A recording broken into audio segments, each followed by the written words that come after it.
Os aventureiros parecem possuir habilidades sobre-humanas até que algo extraordinariamente dê errado. Nesse momento, eles encontram a mesma fatalidade que o restante de nós. A distinção aqui reside nas circunstâncias espetaculares de suas mortes, como será evidenciado em alguns casos. Certifique-se de seguir o número 1 se quiser testemunhar o desfecho. James Hickey, conhecido como Chupão de James, representa um exemplo.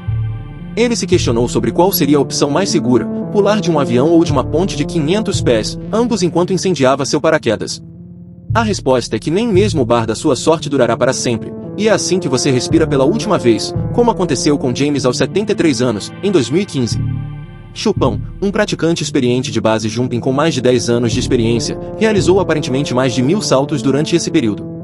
Ele levou o esporte a um novo patamar ao introduzir um nível adicional de dificuldade. Sua escolha lógica foi carregar 2 paraquedas, incendiar um deles, desconectá-lo e, em seguida, implantar o outro. Sua primeira tentativa de pular de um avião foi bem-sucedida, levando-o a repetir a façanha mais uma vez. Na Perine Memorial Bridge em Twin Falls, Idaho, o primeiro paraquedas queimado de Chupão funcionou bem, mas o sucesso foi interrompido quando o segundo paraquedas se abriu um pouco tarde demais. O desfecho foi Chupão caindo para a morte enquanto estava envolto em chamas e fumaça. O Remy Enigma ganhou notoriedade online por seu trabalho em escalar estruturas altas, edifícios, guindastes, pontes e uma roda gigante. Originário da França, Remy se descreveu como fotógrafo, embora o tipo de fotografia que praticava se revelasse perigoso. Sua viagem a Hong Kong, especificamente às Torres Trigunter, envolveu um engano ao afirmar que tinha um encontro no 40º andar. Quando o guarda descobriu a mentira, já era tarde demais. Remy, de 30 anos, foi visto pela última vez nas câmeras de segurança quando saiu do elevador no 49º andar e, posteriormente, subiu as escadas até o topo do prédio.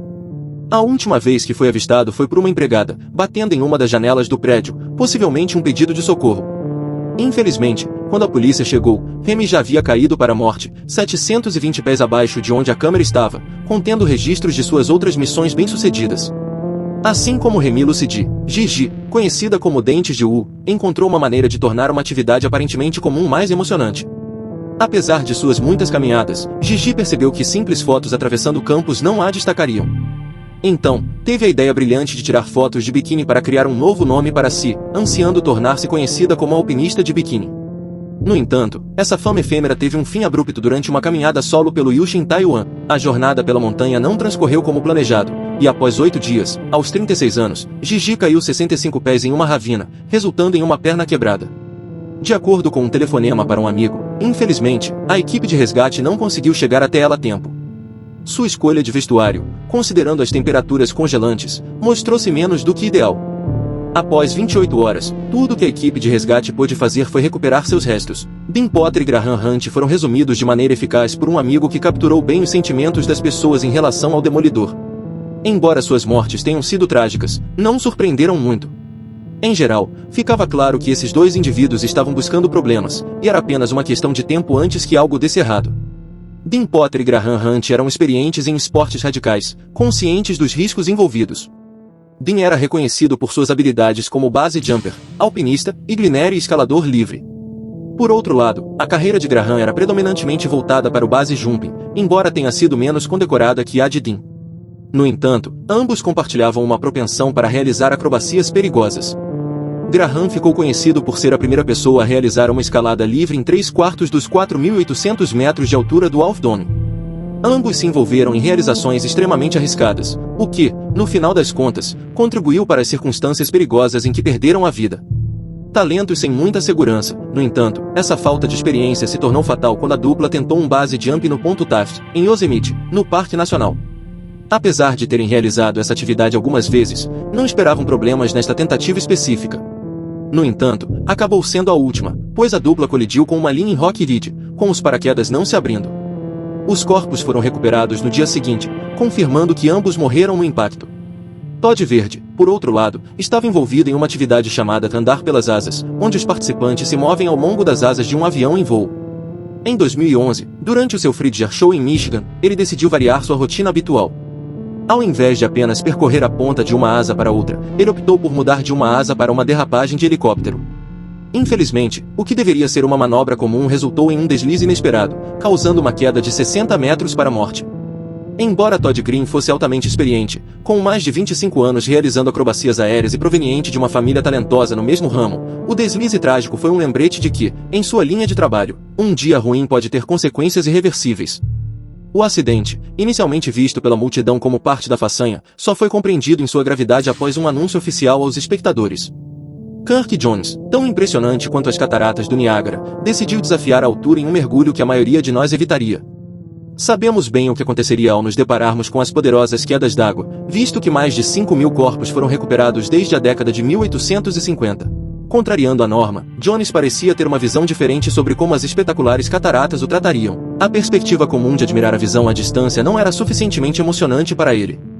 Assim, ele optou por realizar um mergulho terrível nas águas furiosas, resultando exatamente como se poderia esperar, seu corpo sendo adicionado à longa lista de corpos recuperados nas cataratas do Niágara. Surpreendentemente, este não foi o primeiro mergulho de Kirk. Ele havia tentado algo semelhante 10 anos antes, em 2003, e, para a surpresa de muitos, havia sobrevivido. Na ocasião, ele se tornou a primeira pessoa na história registrada a sair vivo da queda sem estar dentro de uma embarcação. No entanto, não foi uma experiência sem consequências, pois Jones acabou com uma coluna machucada e algumas costelas quebradas para cuidar posteriormente. Sailabdranath Roy, um homem forte indiano com uma abordagem única, não exibia apenas bíceps robustos, ele era conhecido por seu distintivo rabo de cavalo. Realizando incríveis feitos de força, sua especialidade era a tirolesa. Tornou-se, em 2011, o detentor do recorde mundial do Guinness pela maior distância percorrida em uma tirolesa usando seu cabelo. Em uma ocasião notável, ele até mesmo puxou um trem, uma proeza ainda mais impressionante considerando que a maioria das pessoas não conseguiria realizar tal feito manualmente, muito menos com um cabelo longo. Entretanto, o destino de Roy mudou em 2013 durante uma de suas habituais façanhas de tirolesa. Enfrentando uma tirolesa suspensa a cerca de 21 metros acima do rio Tista, ele deparou-se com um problema enquanto tentava atravessar os 600 pés. Em um momento, ele simplesmente parou de se mover, e seus apelos desesperados por ajuda ficaram sem resposta. A multidão reunida para testemunhar o feito ficou perplexa. 30 minutos depois, quando ele parou de lutar, ficou evidente que havia um problema. Os espectadores perceberam tarde demais que Roy enfrentava um grave problema de saúde. Os paramédicos chegaram, mas já encontraram o dublê aparentemente morto, vítima de um ataque cardíaco fulminante. A advertência "não tente isso em casa" é: Kyle Lee, um jovem de 22 anos, em 2013, foi uma entre os milhões que assistiram a um vídeo que mostrava o que parecia ser o maior balanço de corda do mundo. A ideia era simples: amarrar uma corda no Arco Corona, em Utah, com 110 pés de altura, e balançar para longe. No entanto, o sucesso e a emoção desse balanço dependiam de quanto tempo a corda era, e se fosse longa demais, havia o risco de balançar diretamente para o chão. Infelizmente, Kyle descobriu isso da pior maneira possível, resultando no fim de sua curta carreira como praticante de esportes radicais.